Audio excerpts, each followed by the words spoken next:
Hello everyone, welcome to Aadesh academy. So यहाँ पे जो सीटेट दिसंबर 2023 का एग्ज़ाम होने वाला है ना।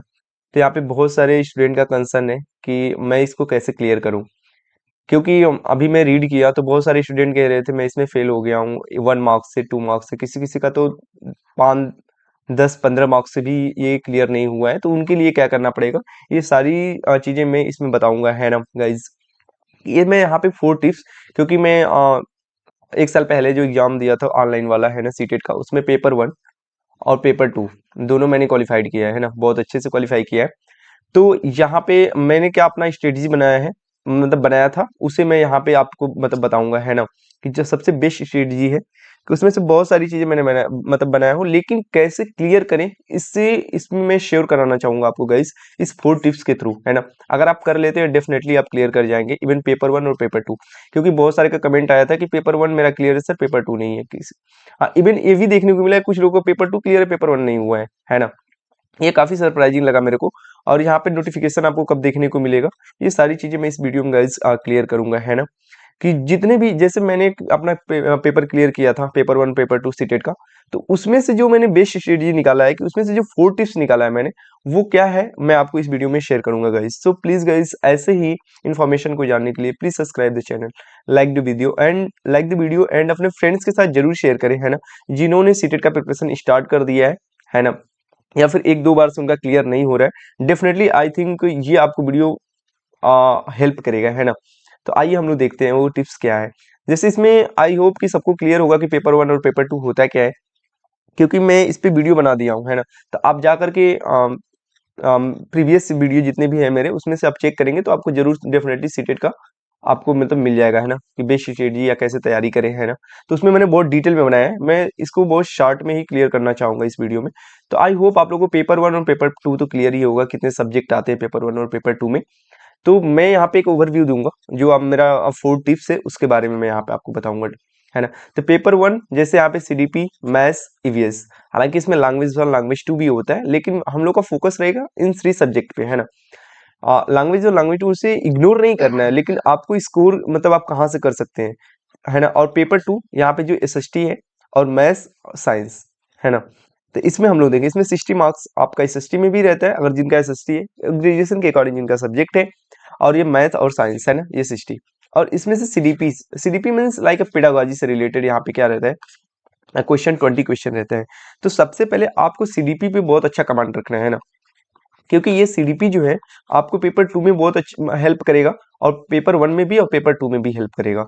और आपके जो पेडागोजी वाले सेक्शन है ना, उसमें से लाइक अगर आप एसएससी या मैथ में जाते हैं तो 20 मार्क्स का यहाँ पे हेल्प आपको मिलेगा। और अगर पेपर 1 में जाते हैं तो इस सभी जो 5 सब्जेक्ट हैं इसमें, उनमें से 15 मार्क्स जो है आपके सब्जेक्ट से रिलेटेड रहता है, और 50 मार्क्स आपकी पेडागोजी से रिलेटेड रहता है। तो अगर सच में आपकी अच्छी खासी अंडरस्टैंडिंग सीडीपी को लेकर के हो जाती है, देन आप अच्छा खासा स्कोर कर पाएंगे। तो वही मैं पहले बार यहाँ पे पहला लिखा हूँ टिप्स, कि आपको सबसे पहले स्ट्रांग सब्जेक्ट पे फोकस करना होगा, है ना। आप सीडीपी को इग्नोर नहीं कर सकते, आप पेडागोजी को इग्नोर नहीं कर सकते, है ना। क्योंकि ये फिर 5 सब्जेक्ट है, तो 15 15 मार्क्स 5 सब्जेक्ट में आपको मिलेंगे। यहाँ पे आपको 20 मार्क्स आपका कवर करेगा, है ना, पेडागोजी। अगर आपके पास अच्छी खासी अंडरस्टैंडिंग है, पेडागोजी कुछ होता नहीं है, बट आप कैसे बच्चे को पढ़ाएंगे, है ना। अगर यहाँ पे पेपर 2 है तो 6 to 8th क्लास की अंडरस्टैंडिंग होनी चाहिए। आप पेपर 1 है तो आपको 1st to 5th क्लास की आपको अंडरस्टैंडिंग होनी चाहिए, कि बच्चे को कैसे हम ट्रीट करेंगे, है ना। और सेकेंड मेरा जो टिप्स है वो पीवाईक्यू है। मैंने अपनी वीडियो में भर भर के ये बातें बोली है। पीवाईक्यू जो प्रीवियस क्वेश्चन है उसका प्रैक्टिस करना है आपको, है ना, भर भर के प्रैक्टिस करना है, सो दैट आपको क्लियर हो कि किस तरह का क्वेश्चन वो पूछता है सीटेट। जैसे अभी ऑफलाइन एग्जाम हुआ है, अच्छा खासा पेपर बनाया था, बहुत लोगों ने फेल हुआ था। इनमें पेपर 2 में मैं कितनी बार बता दिया हूँ, 7 to 8% ही लोग पास हुए हैं, है ना। सो आप उसका एनालिसिस करिए एक बार, पहले 1 से 2 बार, थोड़ा सा टाइम दीजिए। एक दिन मैं कहूंगा पहले प्रीवियस ईयर क्वेश्चन आप क्या करिए, एनालिसिस करिए, सो दैट आइडिया लगे किस तरह का क्वेश्चन पूछता है। आप पहले ही अपना मार्क्स ना एनालिसिस करने लगे कि अरे मेरे तो 90 मार्क्स का पासिंग है, मेरा 70 मार्क्स ही हो रहा है। तो पहली बार आप मार्क देंगे। मेरे को भी याद है कि जब मैं पहली बार मार्क्स दिया था तो आई थिंक 89 वगैरह मेरा बन रहा था, है ना। लेकिन सेकेंड टर्म्स में कुछ बढ़ा, सेकेंड बार, थर्ड, फोर्थ, ऐसे जब मैं देता गया मार्क्स, तो मेरा मार्क्स मार्क्स बढ़ता गया, है ना। तो मार्क के थ्रू ही मेरा मार्क्स बढ़ा था। अब मार्क में कहने का मतलब क्या, प्रीवियस ईयर क्वेश्चन है, क्योंकि इसका बहुत सारा पेपर आपको ऑनलाइन पेपर का आप जो हुआ है वो मिल जाएगा, और ऑफलाइन का। थर्ड टिप्स पे आते हैं हम लोग टाइम मैनेजमेंट। ये तो मोस्ट इंपॉर्टेंट हो जाता है गाइज, क्योंकि जब टाइम मैनेजमेंट आप नहीं कर पाते हैं, क्योंकि बहुत लोग कहते हैं क्योंकि उसमें 150 क्वेश्चन रहते हैं, हालांकि टाइम अच्छा खासा रहता है, लेकिन बहुत लोग बोलते हैं कि लास्ट का 15 से 20 क्वेश्चन, इवन 30 क्वेश्चन मैंने एट रैंडम ऐसे ही टिक कर दिया, है ना। हालांकि माइनस मार्किंग नहीं होता है, तो इसका मतलब ये नहीं, लेकिन आप उस 30 क्वेश्चन में अगर आप सभी को रीड करके करते हैं तो मोस्ट ऑफ द केस में आपका सही हो जाता है, क्योंकि जितना भी सीटेड का क्वेश्चन होता है ना वो अंडरस्टैंडिंग बेस्ड होता है, कि अगर आपकी अच्छी खासी अंडरस्टैंडिंग है थोड़ा बहुत, तो डेफिनेटली आप उसको सही कर जाएंगे, है कि नहीं। तो ये टाइम मैनेजमेंट आप बिल्कुल करें। आइए टाइम मैनेजमेंट होगा कैसे, प्रीवियस ईयर क्वेश्चन आप सॉल्व करें, है ना। पहले अभी मैं नहीं कह रहा हूँ कि टाइम लगा के बैठ जाएं, 2.5 घंटा का पेपर है तो मेरे को 2.5 घंटा में सबमिट कर देना है। पहले आप इसका अच्छे से एनालिसिस करें, उसके बारे में जाने कि कैसे किस प्रकार का क्वेश्चन पूछ रहा है ना। देन टाइम मैनेजमेंट पे आप आ जाइएगा, है ना।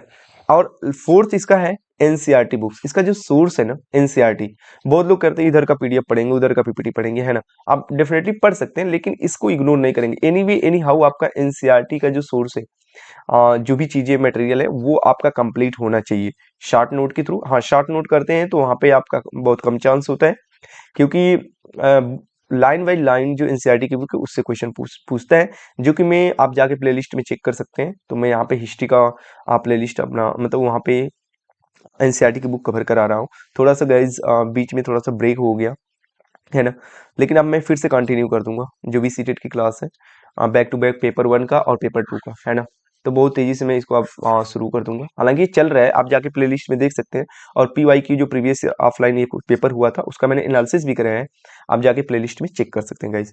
तो ये रहा मेरा 4 टिप्स, कि पहले ही बात कि आप स्ट्रॉन्ग सब्जेक्ट पे अच्छा खासा, जैसे आप मैथ है तो मैथ में जो 15 मार्क्स है वो आपके हाथ में कैलकुलेटिव है ना। तो आप चाहेंगे इसमें 15 में 15 कर सकते हैं, नो डाउट। हाँ, पेडागाजी में आपका 15 में 40 हो सकता है, 13 हो सकता है, ये हो सकता है ना। लेकिन मैथ में जो आपका कैलकुलेटिव वाला है वो 15 में 15 आप कर सकते हैं। सीडीपी आपको अच्छा से पढ़ना ही पड़ेगा, है ना। उसमें से 3 से 4 चैप्टर है जो कि मैं करा दूंगा, और बाकी तो अंडरस्टैंडिंग बेस्ड क्वेश्चन रहता है। सीडीपी ईवीएस को आप इग्नोर नहीं कर सकते, सबसे अच्छा इसका सोर्स है एनसीईआरटी, है ना। फिर से मैं एक बार कहता हूँ, इसमें 3rd to 5th एनसीईआरटी आपको करना पड़ेगा, है ना, पूरा नहीं करना है। और एसएसटी और मैथ्स यहाँ पे फिर से आपको एनसीईआरटी ही आपका हेल्प करेगा।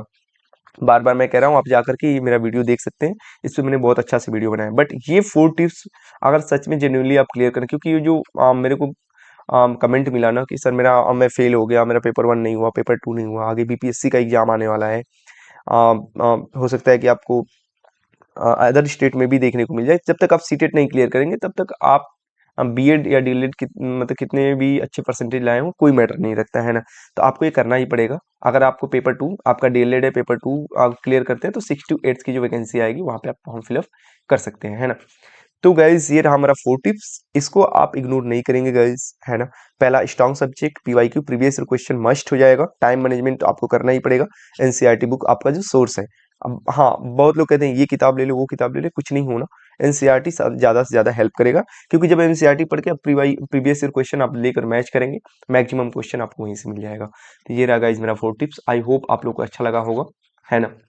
तो डेफिनेटली गाइज अगर आप इसे फॉलो करते हैं, क्योंकि जैसे ये मेरी स्ट्रेटजी है कि जैसे मैंने फॉलो किया था अपना पेपर 1 और पेपर 2 क्लियर करने के लिए, वो मैंने स्ट्रेटजी आपको बता दिया, और फर्स्ट टाइम में मैंने क्लियर किया था पेपर 1 और पेपर 2।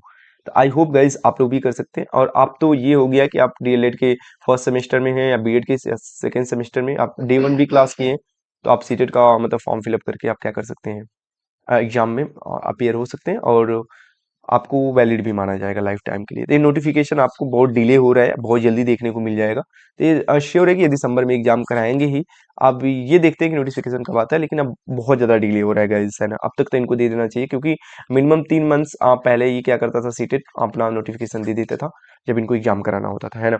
तो आप देखते हैं कब आता है, लेकिन ये सबसे बेस्ट स्ट्रेटजी मेरी रही जो मैंने आपको यहाँ पे बता दिया। तो जो यहाँ पे मैंने लिखा था कैसे क्लियर करें, 4 टिप्स आपने मैंने आपको बता दिया।